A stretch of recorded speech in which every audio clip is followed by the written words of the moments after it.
in a sit-down that felt more like a courtroom cross-examination than a media day soundbite. Sanders obliterated head coach Kevin Stefanski.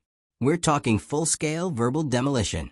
From accusing the coaching staff of manipulating the depth chart to hinting at league rule violations and fabricated suspensions, Shedeur held nothing back. And by the time the interview ended, it wasn't just Stefanski who looked cooked, it was the whole franchise. So, how did we get here? Well, buckle in. Because this isn't just about football. It's about power, politics, and a new generation of athletes who are done playing by your rules. Let's rewind. When Shedeur Sanders was drafted, he wasn't just another rookie trying to earn his stripes. He was the story. The son of Deion Sanders, raised on swagger, discipline, and media savvy. If you're into the real story and all the messy twists they don't show on highlight reels, go ahead and subscribe. And if you're sticking around to see how this Browns QB chaos plays out, you should definitely be subscribed.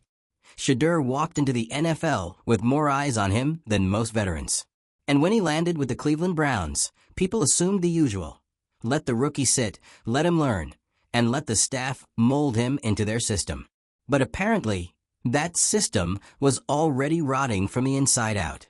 According to Shedeur, what looked like standard roster competition was anything but. In the interview, he laid out how the coaching staff allegedly had predetermined roles for players, regardless of how they performed. Think about that for a second. In a league where every play, every inch, and every rep is supposed to count, he's saying the game was rigged before the season even started. And then comes the real jaw-dropper, the fabricated suspension of Dillon Gabriel. Yep, Shedeur claims the Browns faked a disciplinary suspension against Gabriel, not because of any actual fight or off-field issue, but because he was too much of a threat in the QB room. Let that sink in. Not benched, not rotated, falsely suspended, allegedly, just to clear a path for another quarterback. It's a kind of accusation that sounds too wild to be true, until you remember that this is the NFL, where egos, optics, and power plays often matter more than actual performance. Shedeur didn't just defend Gabriel, he validated him. He described their shared experience as two players navigating a toxic system of shadow politics and PR spin. And he made it painfully clear. This wasn't about a single player or a bad day at practice. This was systemic. This was institutional. And if the public thought that was just rookie frustration, oh, they were not ready. Because he didn't just talk about depth charts and decisions. He dragged Stefanski's leadership straight through the mud. Sanders accused him of being out of touch with his players, of prioritizing narratives over merit, and of allowing political favoritism to replace actual competition.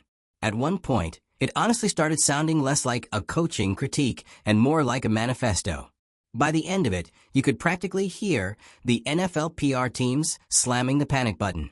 Emergency meetings reportedly followed. League offices? Buzzing. Sports media? In full spin mode. You know it's bad when ESPN analysts are nervously throwing around phrases like potential rule violations and organizational misconduct. Not to mention the sudden no comments from Browns leadership that only made things look more guilty. And here's where it gets bigger than just Cleveland. Because whether or not you believe every word Shedeur said, the way he said it, and the fact that he said it at all, marks a seismic shift in the NFL's power structure. This wasn't a burner tweet. This wasn't a vague subtweet or a shady emoji response. This was a full, clear, on-the-record, sit-down takedown of the very hierarchy that's supposed to keep rookies in check. For decades, the NFL has thrived on control. Teams control the messaging, the roles, the reps, the rumors. Players, especially young ones, are told to stay quiet, be grateful, and wait their turn. But that era? It might have just ended on national television. Shedeur Sanders stepped to the mic like it was a witness stand. And instead of protecting the shield, he cracked it open. And let's not pretend this came out of nowhere. The tension has been brewing all season. From the inconsistent play calling to mysterious injuries and vague team decisions, fans have been side-eyeing the Browns' operations for months. People weren't buying the official stories. And now Shedeur basically confirmed they were right to be skeptical. Let's also talk about the sports media, because Shedeur did. And he did not hold back. He accused journalists of blindly echoing team statements, pushing false narratives, and failing to hold leadership accountable. According to him, the press became an accessory to the cover-up, amplifying lies instead of asking the right questions. And honestly, he's not wrong. Too many sports outlets treat team press releases as gospel. Too many insiders get their info from the same execs they're supposed to be questioning. It's a feedback loop of access over accuracy. And when a player finally breaks it, of course the machine starts glitching. But here's the wildest part. Through all of this, through the accusations, the drama, the scorched earth, Shedeur still said he's committed to the Browns. Let that contradiction breathe. He didn't threaten to walk. He didn't demand a trade. He stood in the fire, fully aware he might be burning bridges, and said, "I'm not leaving." Why? Because for him, it's bigger than a roster spot. It's about transparency, accountability, change. And sure, that sounds dramatic. But when's the last time an NFL rookie walked into the league, grabbed a mic, and basically demanded structural reform on camera? We're watching the NFL's next generation find its voice in real time, and they're not whispering. And now, here come the consequences. The Browns' ownership? Radio silent. Stefanski? Allegedly focused on football, which is PR speak for hiding in a bunker. The league office? Reportedly reviewing the interview for potential rule violations. If even half of what Shedeur said checks out, the Browns could be facing internal investigations, sanctions, and, let's be real, firings. Because competitive integrity isn't just a buzzword. It's the one thing the NFL has to protect. And right now, that integrity is on life support. And what about the rest of the league? Oh, you better believe they're watching. Other players, other coaches, other teams. This moment is about to set a precedent. If Shedeur Sanders can go full truth bomb and survive, what's stopping anyone else from doing the same? Welcome to the era of athlete empowerment, where the locker room doesn't end at the field, and neither does accountability. So here we are, a rookie quarterback, a head coach on the hot seat, and a franchise dangling by a thread. Shedeur Sanders didn't just shake the table, he flipped it. And whether you think he's a hero, a whistleblower, or just reckless, one thing's for sure. The Browns are never going to be the same. So what do you think? Did Shedeur go too far, or was this the wake-up call the NFL needed? Is Dillon Gabriel owed an apology or a lawsuit? And how long does Kevin Stefanski have left before the front office hits the reset button? Drop your thoughts in the comments, subscribe for more unfiltered NFL drama, and stay tuned, because if this is how Shedeur starts his career, we're going to need a lot more popcorn. See you in the fallout. You got a rookie QB with major media clout calling out his own head coach, suggesting that not only is there mismanagement, but that there's manipulation, deep, intentional, possibly rule-breaking manipulation of how players are treated and evaluated. This isn't just "my coach sucks." This is "my coach is compromising the integrity of the game." And that hits different. Because if what Shedeur is saying is true, it means the meritocracy we're told exists in the NFL. The grind, the hustle, the earn your reps narrative is, at least in Cleveland, a total illusion. A carefully curated pageant where outcomes are decided before players even hit the field. What's worse, those predetermined outcomes allegedly came with backroom tactics, like invented suspensions and deliberate PR smears. Now pause, because this is where it gets sinister. Shedeur claims Dillon Gabriel wasn't benched or rotated or quietly demoted. He was suspended, with the implication that he did something wrong. And if that wasn't true, if that was all for optics, we're talking about the deliberate destruction of a player's reputation. For what? To make a depth chart cleaner? Let's talk about that suspension. When it first hit the news cycle, it was vague. One of those team disciplinary issues that reporters just parrot without context. No footage, no locker room drama, no fights caught on camera. It just happened. And then Dillon Gabriel disappeared from the rotation like he'd never been there. Until now. Shedeur peeled that curtain all the way back and revealed what he says actually went down, that Dillon was effectively blacklisted not for conduct, but for being a threat. A quarterback too good, too popular, too competitive to control. So rather than let the competition play out, Stefanski and his staff, allegedly, took the nuclear option. Erase the threat, blame the player, and let the media run with the story. And if that doesn't send a chill down your spine, it should. Because it means any player, at any moment, could be taken out, not because of injury or behavior, but because they made the wrong people nervous. That's not football. That's corporate sabotage in cleats. And let's not pretend this is just some spicy locker room drama. This thing has teeth. Legal teeth. Ethical teeth. If even a sliver of Shedeur's accusations are provable, the Browns could be staring down violations of NFL policy, player treatment protocols, and maybe even labor law. Teams are not allowed to fabricate conduct violations to shift rosters. That's a direct violation of the collective bargaining agreement. If proven, it could open the door to lawsuits, player grievances, and full-blown investigations from the NFLPA. And now, the league has to respond. Silence is no longer an option. The fans are watching. The media is buzzing. And Shedeur didn't mumble his claims in a vague, hint-hint kind of way. He said names. He gave specifics. That means accountability has a deadline. But maybe the wildest part of all this, the part people aren't talking about enough, is that Shedeur Sanders made this move knowing full well what it could cost him. He knew the NFL is a league that punishes mouthy rookies. He knew coaches have long memories. He knew front offices might label him difficult, uncoachable, or the kiss of death phrase, a distraction. And he said it anyway. That tells you everything you need to know about the energy shift happening in professional sports. This is not the era of silent compliance. This is the era of cameras, receipts, and player-led narratives. Shedeur didn't wait for an agent or a reporter to tell his side. He owned the mic. And it's not just bravery, it's strategy. Shedeur's entire brand has always been built on transparency. His time at Colorado with Dillon wasn't just football. It was a content machine. Behind-the-scenes documentaries, daily YouTube drops, full access. The Sanders family knows how to shape a narrative and how to survive inside one.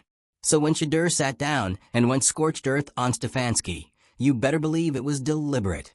And now, the Browns are left scrambling to control a story that's already sprinted past them. The ripple effects? Oh, they're coming fast. Already, other NFL players are beginning to like certain clips, repost quotes, and very subtly, start to validate Shedeur's perspective. Not directly, not overtly, but if you've been watching long enough, you know the code. The silent nods. The cosigns wrapped in cryptic social media posts. It's the beginning of a conversation that could get a lot louder. Because if what Shedeur's describing is happening in Cleveland, who's to say it's not happening elsewhere? And now, the media is split. On one side, you've got old-school analysts calling Shedeur immature, too outspoken, and a problem starter. On the other, a growing chorus of players, fans, and progressive voices calling him what he really is, a disruptor. A whistleblower in cleats. And let's be honest, every league needs one. He didn't just call out bad coaching. He challenged a system that treats players like pawns. He called out the shady handshake between media and management. He said loudly, "This isn't fair, and I won't be quiet just because I'm a rookie." That's not immaturity. That's a revolution in real time. And now we wait. Will the Browns fire Stefanski? Will the league investigate the alleged suspension scheme? Will Dillon Gabriel speak up? Will other players corroborate Shedeur's story? Or will this all get buried? You know how this works. The NFL loves a good controversy until it starts threatening the bottom line. Then it's all about control, reclaiming the narrative, damage control, press conferences, and very carefully worded non-apologies. But they've got a problem. Shedeur's interview isn't going away. It's been clipped, screen recorded, subtitled, broken down on podcasts, and stitched into 100 TikToks. The toothpaste is out of the tube, and no amount of "we're reviewing the situation" can shove it back in. So what comes next? We might be looking at a full reckoning for the Browns. Ownership could be forced to step in, not just with a coaching change, but with a cultural overhaul. Internal reviews. PR cleansing. You name it. Because here's the thing, when a player turns on a coach, it's messy. But when a rookie turns on a franchise, it's nuclear. And the NFL isn't just dealing with a controversy. It's dealing with a paradigm shift. A generation of athletes who've grown up on social media, brand building, and total transparency. Guys who aren't afraid of the mic, who expect to be heard, who won't shut up and dribble, or in this case, throw. Shedeur Sanders might have just set the new standard. Speak your truth. Burn the playbook. And let the league deal with the ashes. Let's not pretend this is some isolated outburst from a young quarterback with something to prove. This isn't about bruised egos or locker room gossip. This is bigger. This is a grenade tossed into the NFL's polished, media-coached image of what a good rookie is supposed to be. And Shedeur didn't just toss that grenade. He pulled the pin with his teeth. Think about what it takes to be a whistleblower in the NFL. This league thrives on silence. It rewards compliance, not candor. The phrase, "don't rock the boat," isn't a suggestion. It's practically in the rookie handbook. Show up, nod, smile in interviews, stick to the script. That's the formula. And anyone who breaks it usually finds themselves on the bench, or worse, off the roster entirely. But Shedeur didn't blink. He torched the script. He lit a match to the NDA culture that hangs over every team like a fog. And in doing so, he made himself a lightning rod, not just for backlash, but for change. Because you better believe players across the league are watching this unfold with laser focus. Not just quarterbacks, not just rookies, veterans, practice squad guys, players who've been through the same system and felt the same politics grind them down. Guys who've been told they weren't good enough when the truth was they just weren't chosen.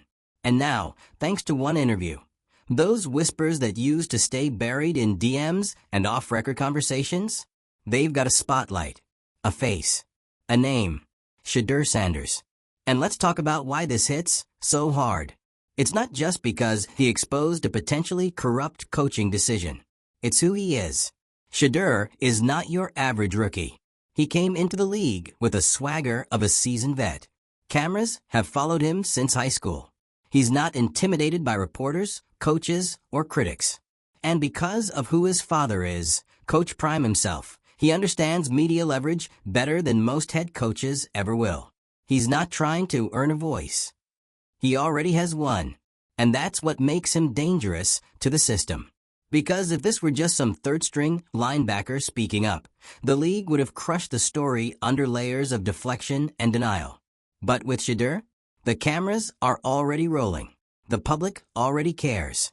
The narrative is already moving faster than the NFL's crisis team can type out a press release.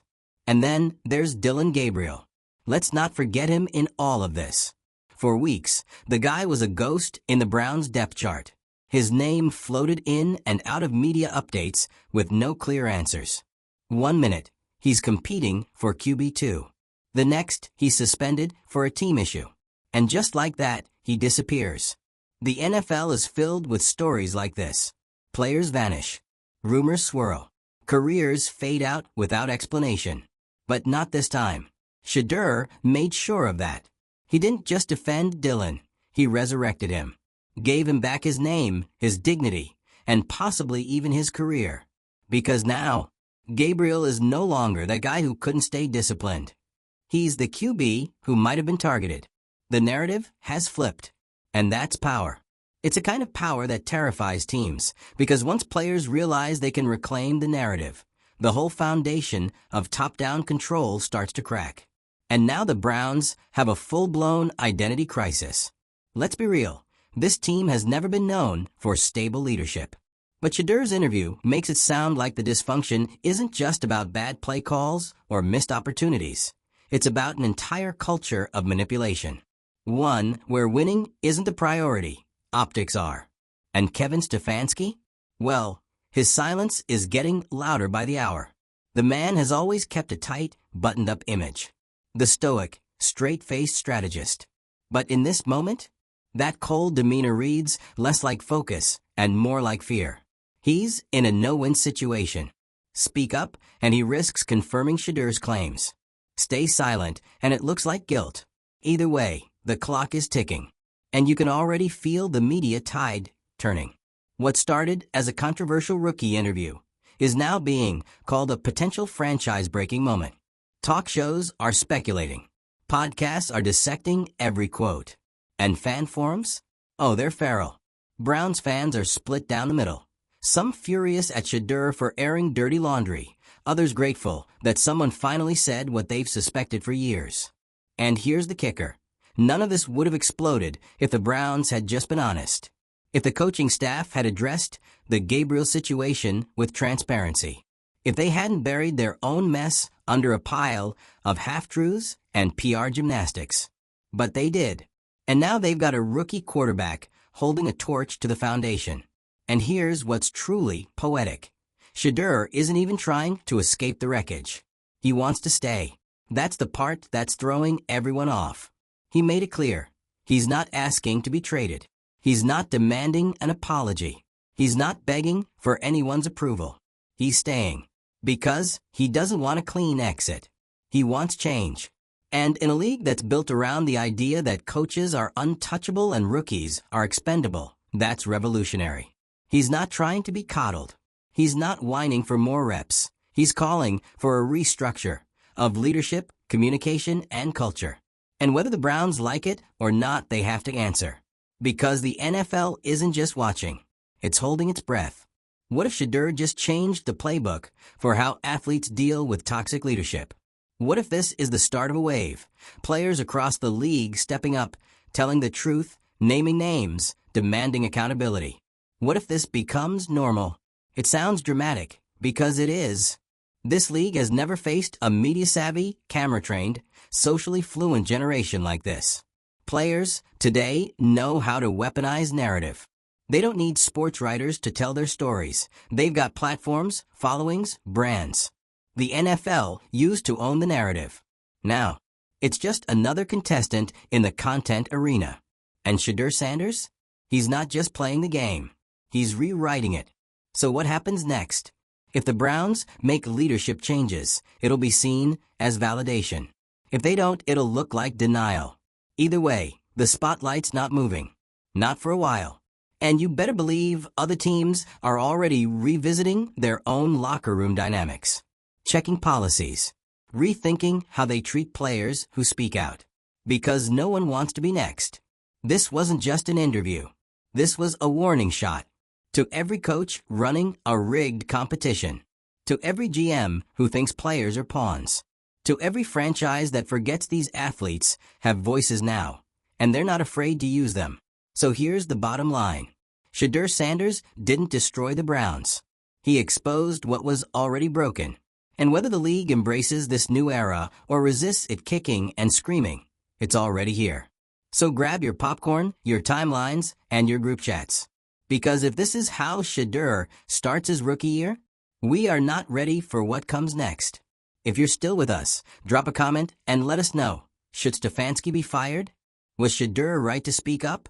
And is this the beginning of something bigger in the NFL? Subscribe for more unfiltered sports drama. Because trust me, this isn't the last time a mic blows up the locker room. Not even close.